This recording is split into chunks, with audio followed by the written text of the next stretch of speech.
എൻ്റെ പേര് മിനി. ഞാൻ പുത്തൂന്ന് വരുന്നു. കഴിഞ്ഞ ബുധനാഴ്ച ഞാൻ ഇവിടെ വന്നായിരുന്നു. ആദ്യമായിട്ടാണ് വന്നത്. എന്നാലും പിന്നെ അതുപോലെ തന്നെ ഒരു സാക്ഷ്യം പറയാനാണ് വന്നിരിക്കുന്നത്. എൻ്റെ സഹോദരന് ഏക സഹോദരനാണ്. സഹോദരന് ഒരു മോനേ ഉള്ളൂ.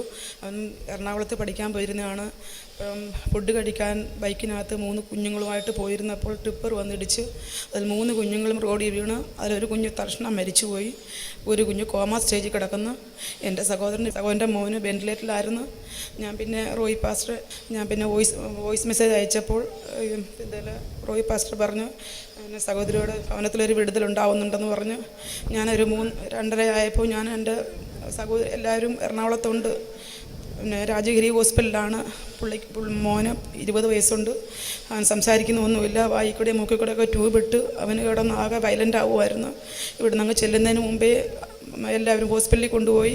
വെന്റിലേറ്ററിൽ കിടക്കുന്ന സമയത്ത് ഞങ്ങൾ എന്തോ ചെയ്യണമെന്ന് അറിയാൻ വയ്യ. ഞങ്ങൾക്ക് 5 പെങ്ങന്മാരിലൊരു സഹോദരനുള്ള സഹോദരൻ്റെ മോനാണ്.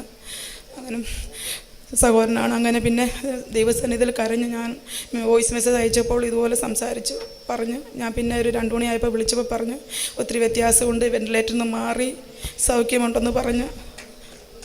ഇന്ന് കരം ഉയർത്തിപ്പിടിച്ചുകൊണ്ടുവന്ന കർത്താവിന് ഈ സഹോദരിക്ക് വേണ്ടി ദൈവം ചെയ്തത് സാധാരണ കാര്യമല്ല. ഞാൻ ഈ സഹോദരിയോട് പ്രത്യേകമായിട്ട് പറഞ്ഞു, ഇതൊരു അത്ഭുത സാക്ഷ്യമായിരിക്കും. അവരോടും കൂടെ കോണ്ടാക്ട് ചെയ്യാൻ പറയണമെന്ന് പറഞ്ഞിട്ടുണ്ടായിരുന്നു. ഒന്ന് കരം ഉയർത്തി. ആ സഹോദരി ദൈവത്തോടുള്ള നന്ദി ഉള്ളതുകൊണ്ടാണ് പുത്തൂരിൽ നിന്ന് രാവിലെ ഇവിടെ എത്തിയത്.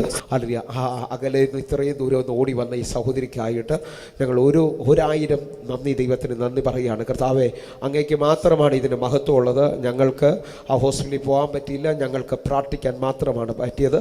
ഒന്ന് കര ഉയർത്തിപ്പിടിച്ചുകൊണ്ടെന്ന് കർത്താവിന് നന്ദി. ഞാൻ വാഹനത്തിൽ ഇരുന്നാണ് ഒരു വാക്ക് സ്തോത്രം ചെയ്തത്. ഒന്ന് കര ഉയർത്തിപ്പിടിച്ചുകൊണ്ടെന്ന് പറയുക, ദൈവത്തിന് അസാധ്യമായിട്ടൊന്നുമില്ല എന്ന് വിശ്വസിക്കുന്ന ഒരു മുഴുവൻ പേരും ആ കര ഉയർത്തിപ്പിടിച്ചുകൊണ്ട് കർത്താവെ, ആ മകനെ അങ്ങ് കണ്ടിരിക്കുന്നതിനായി സ്തോത്രം. ആ മകനെ ദൈവപാതയിലേക്ക് തിരിച്ചു കൊണ്ടുവരുന്നതിനായി സ്തോത്രം. ഞങ്ങൾ ഒരുമിച്ച് നന്ദി പറയുകയാണ്. ദൈവത്തിൻ്റെ വിശ്വസ്തതയ്ക്കായി സ്തോത്രം ചെയ്യുന്നു.